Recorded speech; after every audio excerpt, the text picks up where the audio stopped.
나처럼 중년의 아줌마들은 주로 노년층 손님팀에 투입되는데 노래방 주부 도우미 중에서 36에 나는 가장 젊은 꽂힌 셈이다. 두 군데 뛰고 나니 밤 10시 재수 좋은 날이었는지 오늘은 브래지어 속으로 손을 쑤셔 넣는 손님은 없었다. 안녕하십니까. 댕댕이와 채글입니다. 오늘 들려드릴 작품은 재미있는 꽁트 3편입니다. 윤정옥, 복녀 그 후, 박혜숙, 기차에서 만난 여인, 김유경, 참된 친구입니다. 이제 작품 속으로 들어가 보겠습니다. 편안하고 행복한 시간 되십시오.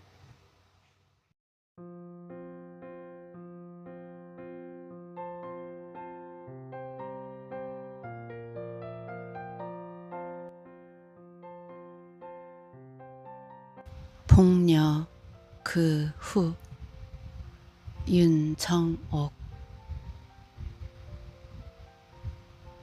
거울 속에 나는 화장을 다 바친 상태이다. 마지막으로 립스틱 붓을 들고 입술 라인을 선명히 긋는다. 붉은 양귀비꽃처럼 자줏빛의 색상이 훨씬 젊고 생기 있어 보이게 한다. 드라이어로 머리 손질을 한다. 옷을 골라 입고 향수를 살짝 뿌린다. 오후 7시에서 9시쯤이면 제일 바쁜 시간이다. 회식 끝낸 손님들이 뒤풀이하러 노래방으로 몰려들 시간이기 때문이다. 5군데의 노래방에 내 전화번호가 연락막 속에 올라 있는데 이 시간만 되면 빨리 와달라고 휴대폰이 우는 소리가 연속으로 들린다. 마음에 드는 곳을 고르고 말고도 없이 나는 저녁이면 외출 준비를 하고 있다가 총알처럼 전화를 받은 즉시 뛰어나가야 한다. 손님이 도우미 신청을 하면 바로 나가야 오래 기다리지 않기 때문이다. 초창기 가족 단위의 유흥업소로 건전하던 노래방에 도우미란 이름으로 서비스 우먼이 등장하면서 단란주전처럼 돼버렸다. 가정주부로서 손쉽게 할 수 있는 알바인데 노래 시중에 술 시중까지 들어주고 그들의 기분에 맞춰줘야 한다. 그래야 그들의 기분이 내키면 팁도 두둑이 받을 수 있기 때문이다. 순수하게 송충이 잡이하러 노동을 나가던 복녀가 왕서방의 감자밭에서 일하면서 어느 날 왕서방과의 동침 이후부터 노동 안 하고 쉽게 돈을 버는 단맛을 알았다. 처음에는 가책과 부끄러워하던 복녀가 갈수록 뻔뻔해지더니 나중엔 왕서방이 집으로 찾아오면 슬쩍 피해주는 남편과 왕서방이 돌아간 뒤 남편과 같이 돈을 세며 쉽게 버는 그 재미에 맛이 들린 것이다. 중독처럼. 아들아이 과외비 벌러 나온다는 47살의 정여사.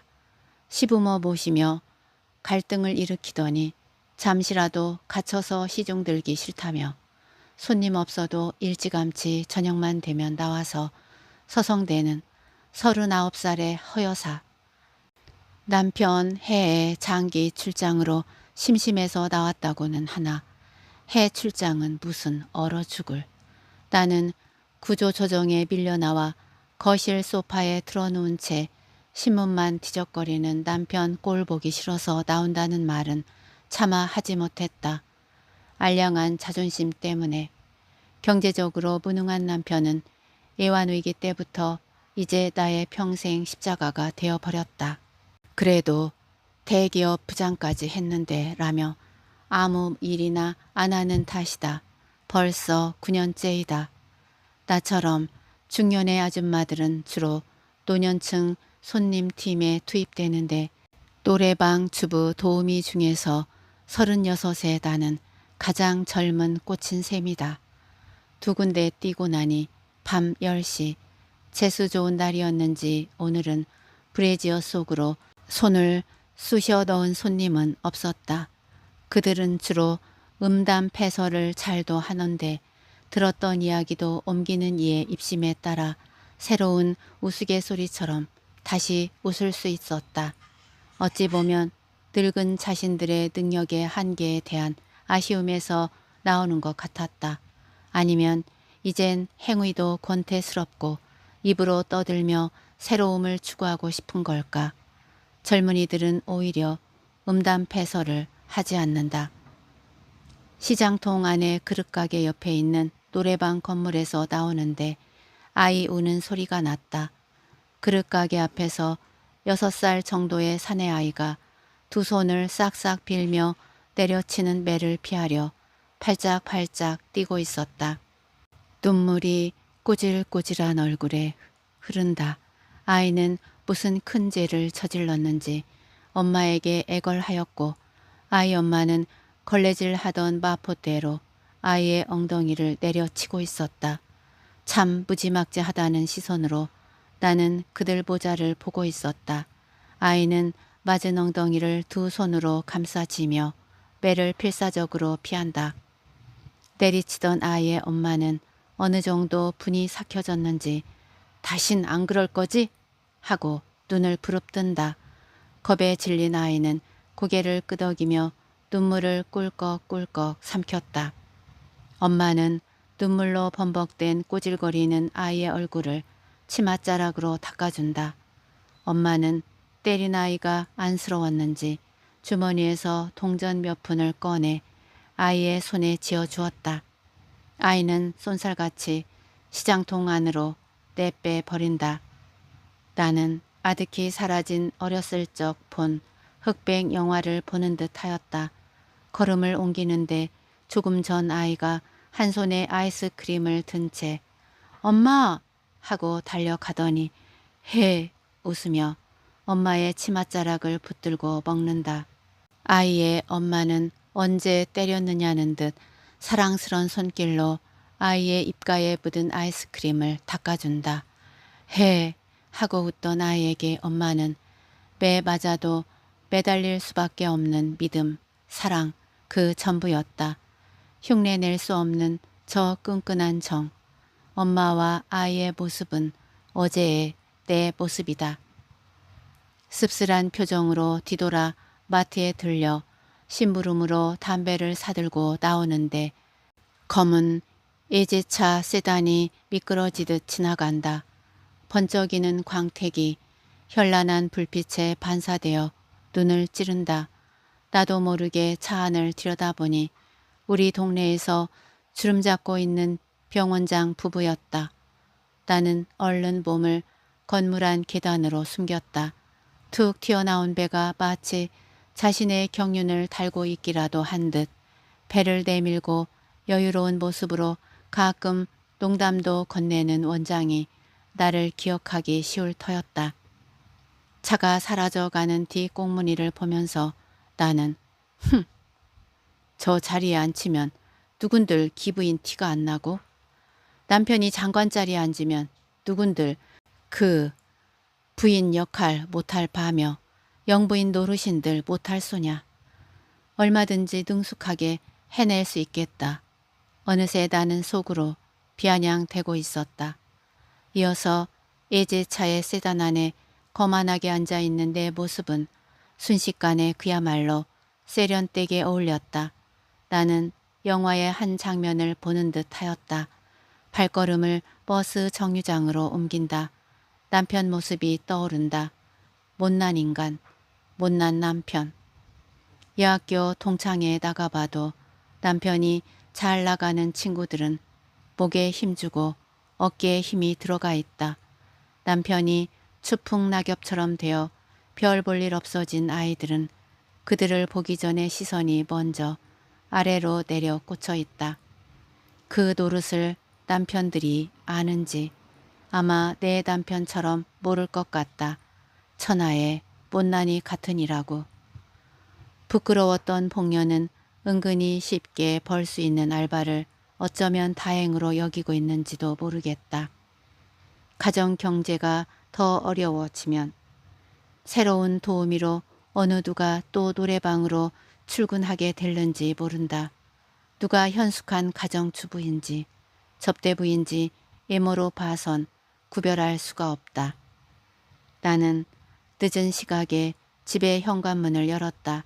첫 출근날 어딜 갔다 이렇게 늦느냐며 불같이 화를 내던 남편이 이젠 본체만 채 긴 소파 위에서 신문만 뒤적이고 있다. 아니, 은근히 기대하고 사는지도 모를 일이다. 지겨운 인간.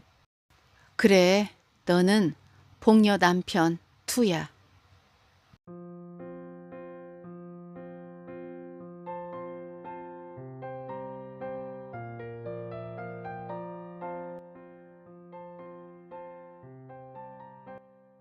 기차에서 만난 여인 박혜숙. 태연은 가족과 추석을 지내고 서둘러 강릉 가는 기차에 올랐다. 자식과 손주가 언제 서울집으로 올 거냐 야단이다.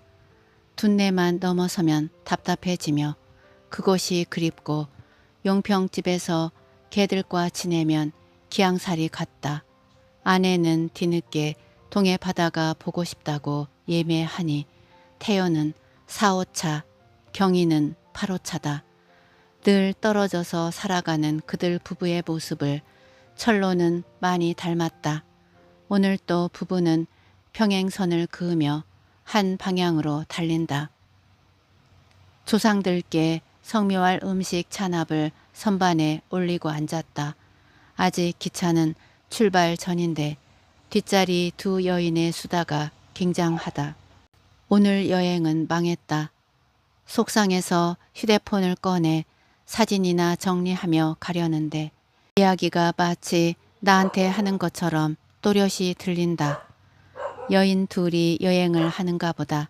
키득거리며 커피를 마시는지 향내가 진동한다. 커피를 좋아하는 태연은 집에서 아내가 수제로 정성껏 내려 마시고 출발했는데 향기에 취해 커피가 고프다. 하마터면 나도 한 잔 달라 할 뻔했는데 겨우 참는다. 이거 루악이야. 원숭이가 커피 열매를 먹고 똥으로 싼 것. 맛있지? 말은 들었는데 처음 마셔.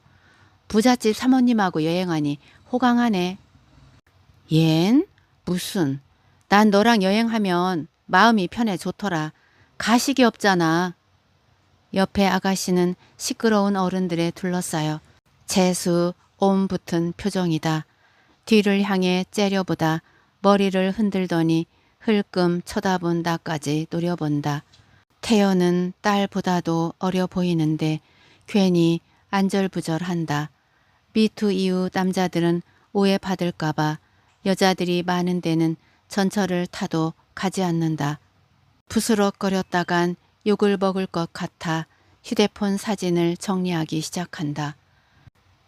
간병인을 하다 보면 아주 딱한 환자를 만나. 잠도 못 자며 밤낮 일하고 돈을 못 받을 때가 있어. 얼마 전에 병원에서 연락이 와서 가보니 환자가 좀 모자라 보이고 추레한 몰골이 걱정이 되더라. 누구한테 서비스를 받는 것이 처음인지 그저 송구스러워하며 웬만한 것은 참고 있는 그가 안 된 생각이 들어 잘 해줬지. 아직 장가도 못 간 내 아들 생각을 했어. 내가 없고 우리 아들도 혼자 아프면 저럴 테지. 아버지도 없고 집도 가난하니 색시가 없는 것 같아. 감정이입이 되더라고. 병문안 오는 사람도 없었어. 옆자리 환자의 부유한 방문객들이 끊임없이 사온 간식을 나눠줘 구워 먹으며 빌부터 지냈어. 약정한 일주일 환자도 지쳤지만 나도 덩달아 힘이 들었지. 다리를 다쳐 잘 걷지 못하니 일주일 간병비를 이 카드에서 꺼내 가지라고 주는데 이미 잔액이 없더라. 난감했지. 보여주니 카드사에서 벌써 빼갔나 보라며 죄송하다고 우는 거야. 사기를 당해서 매달 물어주는 돈이 있는데 벌써 가져갔나 보라고 자긴 빈 털털이라는 거야. 그를 족쳐봐야 돈 나올 구멍은 없는 것 같았어. 전에 아는 간병인이 사회복지사와 연결하여 해결할 일이 생각나 전화했지. 친절하게도 병원으로 사회복지사가 찾아왔어. 그 청년의 주민등록번호를 컴퓨터에 넣어보더니 이 지경인데 왜 동사무소로 찾아오지 않았느냐고 했어. 아직 젊으니까 자기 힘으로 살아가려 했대. 알바를 하면 밥은 먹고 사는데 다리를 다쳐서 이 모양이라고 눈물을 흘리더라. 복지사의 적극적인 노력으로 지체장애 검사를 하고 등급이 나오자 복지 혜택을 받을 수 있었어. 병원비도 무료이고 밀린 월세까지 내주더라. 장애인 복지관에서 재활 프로그램에 따라 교육받고 평생 자기 힘으로 살아갈 구두수선 기술을 배우게 되어 정말 좋아하며 나를 따랐어. 그런데 간병비는 지급이 안 된다는 거야. 하도 사정이 딱해 봉사한 셈 친다고 했더니 꼼짝없이 굶어 죽을 건데 살려주었다면서 목발을 짚고 알바하던 가게에 가서 돈을 받아다 주는데 고단하게 사는 인생이 가슴 아팠어. 나도 남편 갑자기 잃고 어렵게 살아서 지난날 우리 집을 보는 것 같았어. 지금도 엄마 엄마 하며 가끔 전화와. 구두 고장나면 고쳐주겠대. 이런 때 내 직업도 괜찮다 생각하며 떳떳하게 살지. 이제 우리나라도 선진국이 되어가나 봐? 복지가 좋아지고 있네. 복지사 자격증을 따서 저런 훌륭한 일을 하면 좋을 텐데 얼마나 보람 있는 일이 많겠니. 너 세상에선 상상도 할 수 없는 일이지? 나대로 고충이 많아. 난 건강에 자신이 없잖아. 정신없이 직장 다니다 암 선고를 받고 가치관이 많이 바뀌었지. 건강을 잃으면 다 잃는 거더라고. 안 가본 나라 없이 여행 다니고 그러면서도 낭만을 잃지 않고 나 같은 친구하고도 여행 가고 이제 힐링이 되어 힘을 얻고 살아. 이 과일 좀 먹어. 집도 있는데 편안하게 살지. 이 나이에 일을 하나 싶었는데 너답다. 암으로 입원했을 때 내가 정성껏 간호해 줘. 이렇게 건강하잖아. 자식들이 다시 얻은 생명이니 하고 싶은 것 다 해보라고 팍팍 밀어주니까 많이 놀러 다닌 거지. 그래, 우리 우정 변치 말자. 내가 나랑 놀아주는 것이 자랑스러워. 간병일이 힘들 때마다 너와의 여행 계획을 떠올리며 힘을 얻어.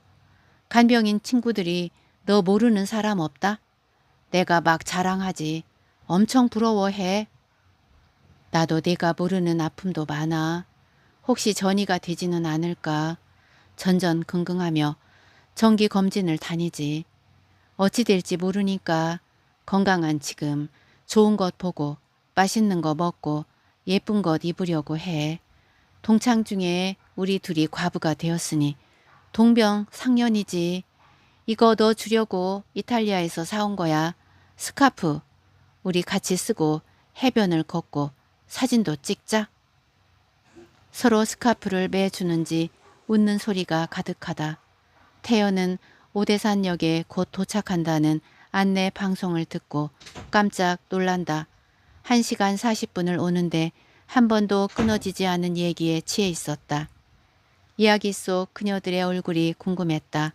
한 여인은 세련될 테고 한 여인은 선반에 짐을 내리러 일어서서 뒷자리를 보았다. 앗! 스카프를 감은 두 여인이 고상하게 익어가고 있었다. 누가 간병인인지 모르게 상상했던 것보다 훨씬 젊고 아름다웠다. 그녀들과 눈이 마주치자 목례를 하고 웃는다. 시끄럽게 해서 미안하다는 표정이다. 이야기 속 두 여인은 신분차가 났는데 보람을 느끼며 좋은 일을 하며 사니까 저렇게 훌륭해졌구나.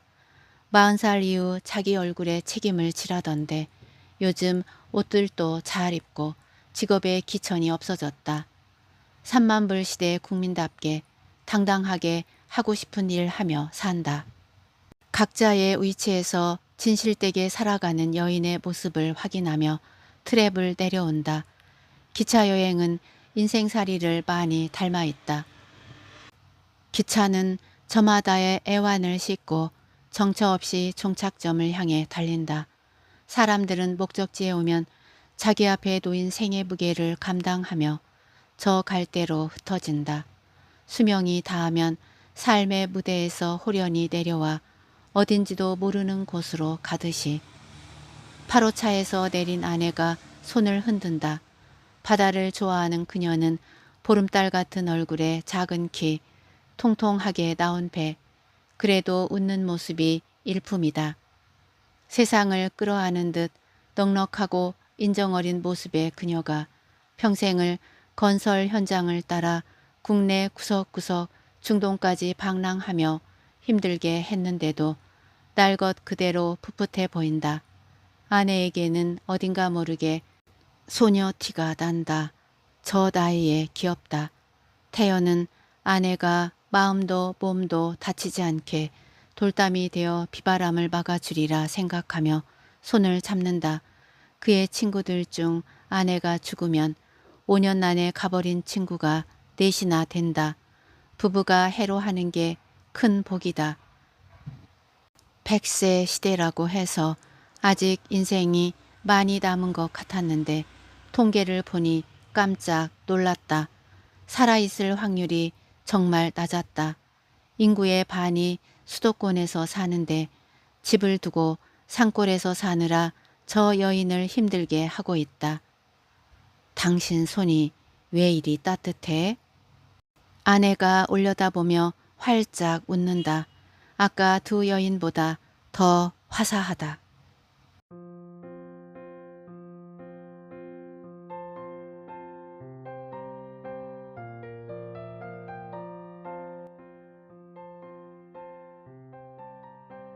참된 친구 김유경. 여보, 정수 등록금 마감이 내일인데 더 마련할 길이 없어요. 얼마나 모자라는데? 100만 원 당신이 좀 해봐요. 알아볼게. 덕진은 윗도리를 집어들었다. 이거 채워서 은행에 넣으세요. 아내는 지로용지와 돈을 내밀었다. 얼마야? 500만 원이에요. 그때 아들놈이 미안한 듯 뒤통수를 긁어대며 말했다. 어렵지만 이번 등록금만 해주세요. 그럼 다음 달부터는 제가 해결할 거예요. 내가 어떻게 해? 할 수 있어요. 아르바이트도 하고요. 힘들면 휴학하고 벌어서 하는 방법도 있고. 하지만 요번 등록 안 되면 다음엔 시험 쳐야 해요. 알았다. 해보마. 대답은 했지만 어디로 간단 말인가. 요즘같이 경제가 꽁꽁 얼어붙어 기업이 무너져 일자리를 잃은 마당에 누가 돈을 선뜻 내준단 말인가. 그는 친구들의 얼굴을 떠올려 보았다. 잘 나갈 때에는 친구도 많은 것 같았는데 막상 어려운 처지에 놓이니 마음을 털어놓을 친구가 없었다. 언뜻 고향 친구가 머릿속에 스쳤다. 그래, 광수라면 내 이 어려운 처지를 의논할 수 있을 거야. 덕진은 광수가 떠오르자 가뭄 하늘에 먹구름처럼 반가워 친구에게 전화했다. 광수냐? 나 덕진이다. 덕진이. 야, 어쩜 텔레파시가 통했나 보다. 나도 지금 널 떠올리고 있었다. 거기 어디냐? 노량진. 너 보고 싶어 나왔다. 그래? 우리 집으로 와라. 우리 집 알지? 알지. 삼선교. 그럼 빨리 와. 기다릴게. 반갑게 하는 광수의 태도에 덕진은 힘이 솟았다. 잠시 후 그는 삼선교에 도착했다. 정육점에 들러 안주 삼아 삼겹살 2어근을 사고 두업들이 소주 2병을 들고 골목에 들어서자 광수는 대문 밖까지 나와서 기다리고 그를 얼싸안고 기뻐했다. 야, 그래도 덕진이 너밖에 없다. 날 찾아주고. 미안하다. 그동안 바쁘게 살다 보니 그렇게 되더라. 정말 반갑다. 우리가 어떤 사이니? 옛날엔 내 것 내 것 없이 우리 것으로 생각하고 살아오지 않았냐? 그래, 맞았어. 여보, 덕진이가 왔어? 광수는 집으로 들어서자 안방문을 열고 그의 아내에게 말했다. 그의 아내는 푸시시한 얼굴로 자리에서 누웠다가 힘들게 일어났다. 그리고 힘없이 웃어 보이며 말했다. 오셨어요? 아니, 어디가 편찮으세요? 응, 벌써 자리에 누운 지 한 달이 넘어. 어디가 아프신데? 자궁암인데 아직 수술비를 마련 못해. 덕진은 몹시 민망한 표정을 지으며 말했다. 자식, 그렇다고 이렇게 바라만 보고 그냥 놔둬? 친구들한테라도 얘기를 해봐야지. 친구들이나 친척들 다 소용없는 일이었어. 말로야 다 걱정들은 하지. 사업이 잘 될 때는 사돈네 8촌까지도 자주 찾아오더니 사업이 망한다니까 단돈 100만 원 만져만 보고 준다 해도 못 구해.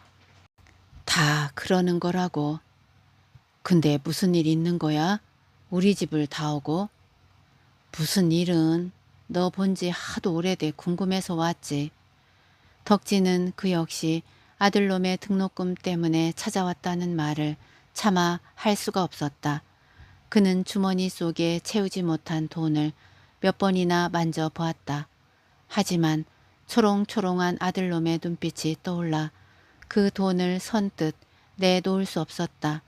그들은 소주 2병을 더 사다 마시며 우울했던 마음을 풀어내려고 애썼다. 넌 어떠니? 괜찮아? 요새 괜찮은 사람들은 특별한 사람이고. 덕진은 광수가 따라준 소주잔을 단순에 비우며 넋두리처럼 불만을 뱉었다.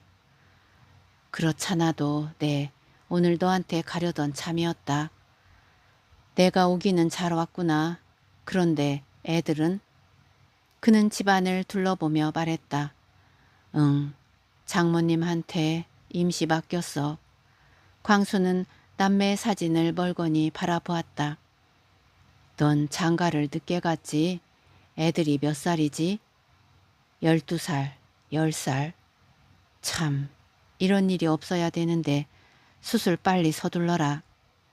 덕진은 한참이나 망설이다 주머니에서 돈을 털어 내놓았다. 아니, 이거 무슨 돈이냐? 광수는 놀라며 물었다. 그건 알 거 없고 어서 서둘러. 광수는 덕진의 손을 덥석 잡으며 흐느꼈다.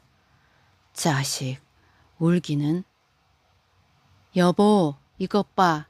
하늘이 무너져도 솟아날 구멍이 있다고 했지? 이 친구만은 믿어도 된다고 했잖아. 보라고? 수술받게 됐잖아. 광수는 아내의 목을 끌어안고 울부짖었다. 덕진은 그녀를 입원시켜놓고 허탈한 심정으로 집에 돌아왔다. 왜 늦었어요? 등록금 냈어요? 못 냈어. 어머, 그럼 빨리 알려줘야죠. 여하간 그 돈 줘봐요. 그녀는 덕진을 따라 방으로 들어오며 손을 내밀었다. 혹 내려다가 붙였어. 친구 마누라가 죽게 됐더라고. 수술하면 산다는데 어떡해. 덕진은 주머니에서 꺼낸 빈 담뱃갑을 거칠게 구겨 방 구석에 휙 던졌다. 기가 막혀 멀거니 그의 거동만 지켜보고 있던 아내가 앙칼지게 소리쳤다. 그럼 그 돈을 다 털어주었단 말이에요? 어쩔 수 없잖아. 학교는 다음에 가도 되지만 목숨 잃으면 그만인걸. 덕진의 말에 방바닥에 털썩 주저앉은 아내 눈에서 눈물이 주룩주룩 흘러내리고 있었다.